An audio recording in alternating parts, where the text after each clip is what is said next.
بدلے میں رسول نے مانگا کیا تھا؟ قل لا اسألکم علیہ اجرا الا المودۃ فی القربى. لوگوں نے کیا اجر دیا کہ حسین سے مدینہ چھڑوا لیا.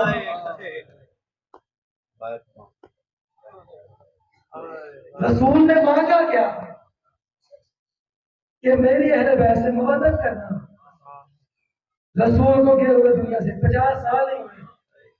لوگ آگے یہ 26 رجب کو جب حسین ابن علی اپنے نانا کی مسجد میں نماز ادا کر رہے تھے، ولید نے قاسم بھیجا چلو جا کے حسین کو.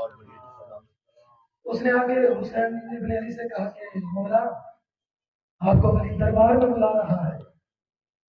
فرمایا کہ جب مجھے فرصت ملے گی عبادت سے میں آ جاؤں گا. تو چلا گیا. عزاداروں کو چلا گیا. دوسری مرتبہ پھر آیا، حسین نے پھر بھیج دیا. تیسری مرتبہ پھر آیا، حسین نے پھر بھیج دیا. مسجد نبوی میں موجود ہے عبداللہ ابن زبیر. وہ کہتے ہیں کہ مولا یہ آپ کو ولید دربار میں کیوں بار بار بلا رہا ہے؟ پھر ساختہ حسین ابن علی نے فرمایا شام میں معاویہ مار کے یزید اس کا بیٹا اس کا جانشین ہے، وہ چاہتا ہے میں اس کی بیعت کروں، وہ چاہتا ہے میں اس کی بیعت کروں. وہ کہنے لگے مولا رات کا وقت ہے، آپ وہاں نہ جائیں، آپ ایسا کریں آپ گھر چلے جائیں. حسین نے فرمایا میں وہ حسین نہیں جو رات کے اندھیرے میں ڈر جاؤں، میں وہ حسین نہیں. حسین ابن علی ایک مرتبہ گھر ہے، تجدید وضو کیا، 2 رکعت نماز ادا کی. امام نے ابھی نماز تمام نہیں کی تھی یا پھر دروازے پر دستک ہوئی. میں یہ آپ کو 26 رجب کا بتا رہا ہوں کہ حسین ابن علی دربار میں کیسے گئے تھے. جب دروازے پہ دستک ہوئی ہے نا، حسین نے دروازہ کھولا. ولید کے قاصد نے کہا کہ آپ کو ولید دربار میں بلا رہا ہے. حسین نے فرمایا تو جا میں آتا ہوں. عزاداروں حسین ابن علی سیدھا زینب عالیہ کے پاس آئے. بی بی نے پوچھا بھیا حسین دروازے پہ کون تھا؟ حسین نے فرمایا بہن ولید کے دربار سے قاصد آیا، وہ چاہتا ہے میں اس کی بیعت کروں. بی بی نے فرمایا پھر حسین عزاداروں چکنا حسین نے فرمایا میں دربار میں جانے لگا ہوں. عزاداروں زینب عالیہ نے رو کے فرمایا بھیا حسین میں آپ کو اکیلے دربار میں نہیں جانے دوں گی. ایک مرتبہ میری ماں دربار میں گئی تھی، میں ماں کو دربار میں جانا نہیں دوں گی. میں تو ابھی تک اپنی ماں کا دربار جا رہی ہوں. عزاداروں بی بی زینب عالیہ سلام اللہ علیہا 18 جوانوں نے بنی ہاشم کو حکم دیا کہ حسین کے ساتھ چلو. 18 جوانوں نے بنی ہاشم نے تلواریں ساتھ لی، حسین کے ساتھ چلنے لگے. اللہ جانے کیا خیال آیا زینب عالیہ کو. بی بی نے عباس کو قریب بلایا، فرمایا عباس میں حسین کو امانت سمجھ کے تیرے حوالے کر رہی ہوں، حسین پر کوئی آنچ نہ آئے. عزاداروں عباس رونے لگے. فرمایا بی بی آپ پریشان نہ ہو، میری ماں نے ایک مرتبہ مجھے قریب بلا کے فرمایا تھا عباس دیکھ حسین ہے زہرا کا بیٹا اور میں ہوں زہرا کی کنیز. عباس جب تک تیری جان میں جان ہے حسین پر کوئی آنچ نہ آئے. فرمایا بی بی آپ پریشان نہ ہو. حسین ابن علی دربار میں پہنچے. عباس کے بڑھتے ہوئے قدموں کو حسین نے روکا.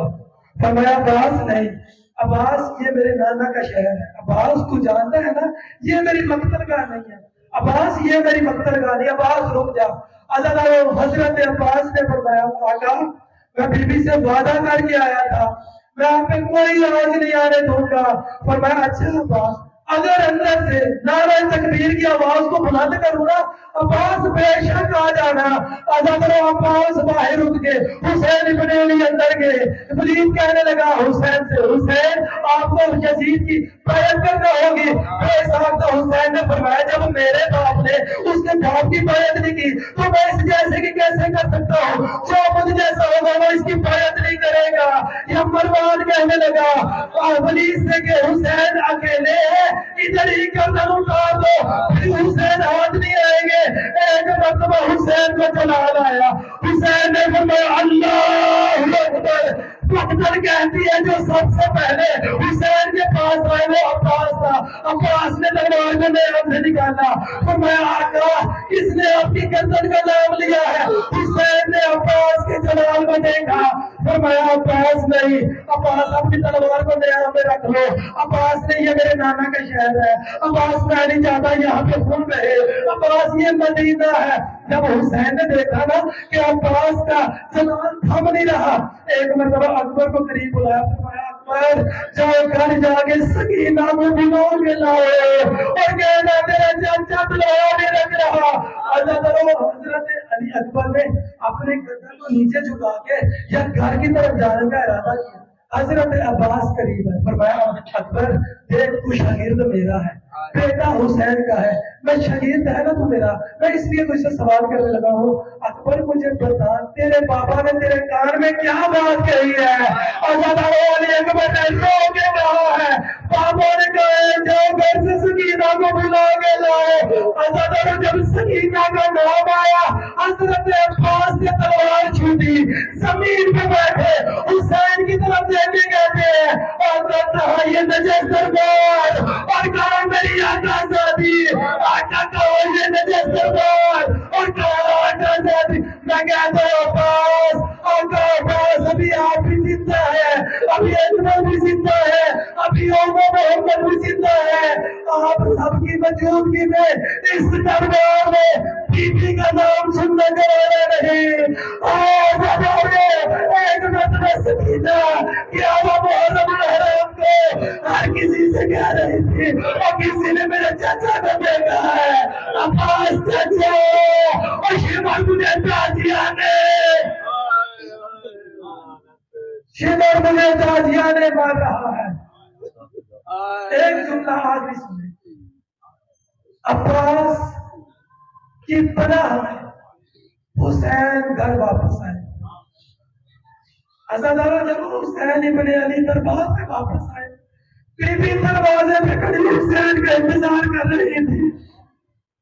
حسین ابن علی جیسے ہی قریب آئے, فرمایا بھیا کیا حکم ہوا؟ فرمایا بیعت مانگ رہا تھا. زینب عالیہ نے فرمایا بھیا آپ نے کیا جواب دیا؟ فرمایا ہم ہرگز اس کی بیعت نہیں کریں گے, ہمیں مدینہ چھوڑنا پڑے ہم اس کی بیعت نہیں کریں گے, ہمیں مکہ چھوڑنا پڑے گا ہم اس کی بیعت نہیں کریں گے. عزاداروں جب حسین نے فرمایا نا ہمیں مدینہ چھوڑنا پڑے گا, حسین نے نانا کی قبر پہ جا کے سلام کیا, ماں کی قبر پہ, ہر جب سلام کر کے واپس فہرست تیار کی.